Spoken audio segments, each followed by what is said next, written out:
Survey చేస్తే Congress party vote share between 6 to 7% ఉంది. దాన్ని మేము కష్టపడి పనిచేస్తే నేనే స్వయంగా 64 కాన్స్టిట్యుయెన్సీల్లో క్యాంపెయిన్ చేయడం కూడా జరిగింది. వీటన్నిటితో కనీసం 8% దాటుతుంది అని కాంగ్రెస్ పార్టీ ధీమాగా ఉంటే అది కూడా జరగలేదు. కారణం ఏమిటి అంటే ప్రజలు చాలా డిసిసివ్ గా వాళ్ళ ఓటు వేస్ట్ కాకూడదు, ప్రభుత్వం ఎలాగైనా మారాలి, మేము మార్చాలి అన్న డిసిషన్ తీసుకున్నారు. కాబట్టే ప్రజలు కాంగ్రెస్ పార్టీకి కూడా ఓటు వేయడానికి ఆలోచన చేయడం జరిగింది. ఏది ఏమైనా కాంగ్రెస్ పార్టీ ప్రజల గుండెల్లో స్థానం సంపాదించుకోవడం మొదలుపెట్టింది. ఇది ఇలాగే అంచెలంచెలుగా పెరుగుతూ పోతుంది. రాహుల్ గాంధీ గారి నాయకత్వంలో మేమందరం కూడా కష్టపడి పనిచేయడానికి సిద్ధంగా ఉన్నాం. అటు కేంద్రంలోనైనా ఇటు రాష్ట్రంలోనైనా కాంగ్రెస్ పార్టీకి మంచి భవిష్యత్తు ఉంటుందని 2029 కల్లా మేము ఒక మంచి పొజిషన్లోకి రాగలమని నమ్మకం మా అందరికీ ఉంది. ఈరోజు చంద్రబాబు గారు ముఖ్యమంత్రి ప్రజల తీర్పును గౌరవిస్తూ ఆయనకు మరొకసారి శుభాకాంక్షలు తెలియజేస్తుంది కాంగ్రెస్ పార్టీ. అలాగే చంద్రబాబు గారికి మరొకసారి గుర్తు చేస్తుంది కాంగ్రెస్ పార్టీ మన రాష్ట్రానికి రావాల్సిన ప్రత్యేక హోదా. ప్రత్యేక హోదా అన్నది ఆంధ్ర రాష్ట్ర ప్రజల ఊపిరి.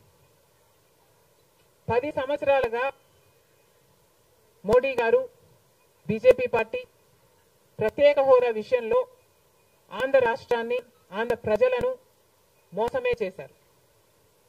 10 సంవత్సరాల క్రితము ఎలక్షన్లకు ముందు మోడీ గారు వచ్చినప్పుడు 10 సంవత్సరాలు ప్రత్యేక హోదా ఇస్తాము అని తిరుపతిలో మాట ఇవ్వడం జరిగింది మోడీ గారు. అప్పుడు చంద్రబాబు గారు చెప్పిన మాట 10 సంవత్సరాలు సరిపోదు, 15 సంవత్సరాలు కావాలి అన్నారు అదే సభలో. కానీ 10 సంవత్సరాలు గడిచిపోయినా కూడా ఈ రోజు వరకు కూడా బీజేపీ పార్టీ ఆ మాటను నిలబెట్టుకోలేదు. కానీ ఇప్పుడు చంద్రబాబు గారు మద్దతు ఇస్తున్నారు కాబట్టి బీజేపీ పార్టీ అధికారంలో నిలబడింది. ఈ విషయం మోడీ గారు గుర్తుపెట్టుకోవాలి.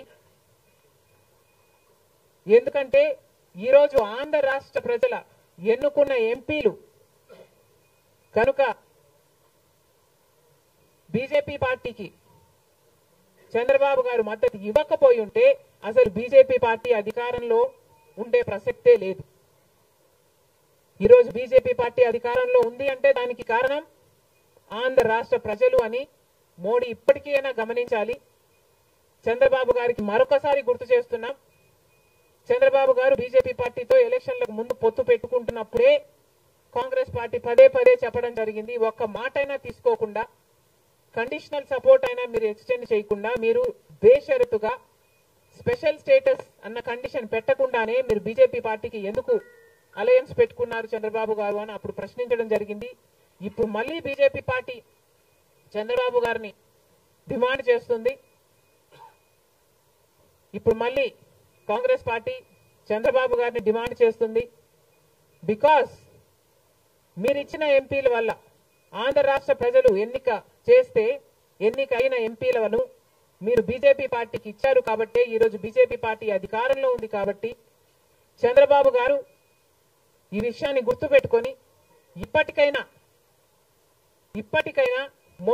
మొండి పట్టైనా సరే స్పెషల్ స్టేటస్ అన్నది ఆంధ్ర రాష్ట్రానికి అవసరం. కాబట్టి ఇప్పటికైనా స్పెషల్ స్టేటస్ మీద చంద్రబాబు గారు సీరియస్ గా వర్క్ చేసి ఇది సాధించుకు రావాలి అని కాంగ్రెస్ పార్టీ ఆంధ్ర రాష్ట్ర ప్రజల తరఫున డిమాండ్ చేయడం జరుగుతుంది. ఒక స్పెషల్ స్టేటసే కాదు, పోలవరం ప్రాజెక్టు కూడా ఉంది. పోలవరం ప్రాజెక్టుకు చంద్రబాబు గారు 2 రోజుల క్రితం వెళ్లడం జరిగింది. నిజానికి పోలవరం ప్రాజెక్టు రాజశేఖర రెడ్డి గారి ఆలోచన. 2004లోనే రాజశేఖర రెడ్డి గారు 10,000 కోట్లతో 20 లక్షల ఎకరాలకు నీళ్లు ఇవ్వాలి అని తలపెట్టిన ప్రాజెక్టు పోలవరం ప్రాజెక్టు. రాజశేఖర రెడ్డి గారి హయాంలోనే కుడి ఎడమ కాలువలు పూర్తి చేయడం జరిగింది. ఆ కాంగ్రెస్ హయాంలోనే 4500 కోట్లు అంటే దాదాపుగా 40% పనులు పూర్తి చేయడం కూడా జరిగింది. కానీ తర్వాత అధికారంలోకి వచ్చిన చంద్రబాబు గారు పోలవరం ప్రాజెక్టు కాస్టును అమాంతంగా 29,000 కోట్లకు పెంచారు. కానీ పనులు మాత్రం పూర్తయినట్టు ఎక్కడా కనిపించలేదు. 2018 కల్లా నేను పూర్తి చేస్తాను అని రాసి పెట్టుకోండి అని చంద్రబాబు గారు ఆ రోజు అసెంబ్లీ సాక్షిగా ఛాలెంజ్ కూడా చేశారు. కానీ పోలవరం ప్రాజెక్టు చంద్రబాబు గారి వాళ్ళ సాధ్యం కాలేదు, పూర్తి చేయలేదు. ఆ తర్వాత అధికారంలోకి వచ్చిన జగన్మోహన్ రెడ్డి గారు పోలవరం ప్రాజెక్టుని మళ్ళీ రివర్స్ టెండరింగ్ అంటూ మొదలుపెట్టి 55,000 కోట్ల రూపాయలకు దాన్ని ప్రాజెక్టు కాస్ట్ను పెంచారు. తీరా చూస్తే ఏ పని జరగలేదు. ఇప్పటికైనా చంద్రబాబు గారు చెప్తున్న మాట ఏమిటి అంటే 75% పనులు మా హయాంలోనే పూర్తయ్యాయి, 25% పనులు మిగులున్నాయి, నేను పూర్తి చేస్తాను అని చెప్పడం జరిగింది మొన్న చంద్రబాబు గారు. చంద్రబాబు గారిని కాంగ్రెస్ పార్టీ ప్రశ్నిస్తుంది, మరి 25% పనులు మాత్రమే మిగులుంటే 4 సంవత్సరాలు పడుతుంది అని మీరు ఎందుకు చెప్పారో చంద్రబాబు గారు సమాధానం చెప్పాలి. పోలవరం ప్రాజెక్టు మీద ప్రజలకు క్లారిటీ లేదు కాబట్టి పోలవరం ప్రాజెక్టు మీద ఒక వైట్ పేపర్ మీరు రిలీజ్ చేయండి. దాంట్లో అసలు పోలవరం పరిస్థితి ఏమిటి, దాని డిజైనింగ్ దగ్గర నుంచి మొదలు పెడితే అసలు దాని ప్రస్తుత పరిస్థితి ఏమిటి, మీరున్న 5 సంవత్సరాల అధికారంలో ఉన్నప్పుడు ఏం చేశారు, తర్వాత జగన్మోహన్ రెడ్డి గారు ఏం చేశారు, ఇప్పుడు ఏమి చేయాలి, ఎగ్జిక్యూషన్ కథ ఏమిటి, అన్నిటి మీద చేస్తుంది. ఇదే కాకుండా రాష్ట్రంలో ఎన్నో సమస్యలు ఉన్నాయి. ఏపీ రీఆర్గనైజేషన్ యాక్ట్ లో మనం తెచ్చుకోవాల్సింది, సాధించుకోవాల్సింది ఎన్నో ఉన్నాయి. అవన్నీ కూడా క్యాపిటల్ సిటీ అయితేనేమి, పోర్ట్లు అయితేనేమి, కడపలో స్టీల్ ఫ్యాక్టరీ అయితేనేమి, వీటన్నిటి మీద చంద్రబాబు గారు పని చేయాల్సి ఉంటుంది. మన రాష్ట్రంలో ఎక్కడా లేని విధంగా 50 లక్షల మంది బిడ్డలు ఉద్యోగాలు లేకుండా ఉన్నారు. ఇవన్నీ దృష్టిలో పెట్టుకొని చంద్రబాబు గారు ప్రజలకు ఒక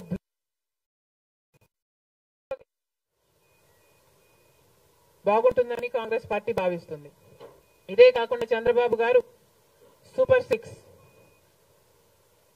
ఈ గ్యారంటీలతో చంద్రబాబు గారు ఎన్నికలకు వెళ్లారు. దీంట్లో యువతకు 20 లక్షల యువత వరకు ఉద్యోగ అవకాశాల కల్పన కల్పిస్తామని చెప్పారు. లేదా 3,000 రూపాయలు ప్రతి నెల ప్రతి నిరుద్యోగికి నిరుద్యోగ భృతి ఇస్తామన్నారు చంద్రబాబు గారు. అదే కాకుండా స్కూల్కి వెళ్లే పిల్లలకు ప్రతి విద్యార్థికి 15,000 రూపాయలు సంవత్సరానికి ఇస్తామని చెప్పారు. ప్రతి రైతుకి 20,000 రూపాయలు ఆర్థిక సహాయం ఇస్తామన్నారు.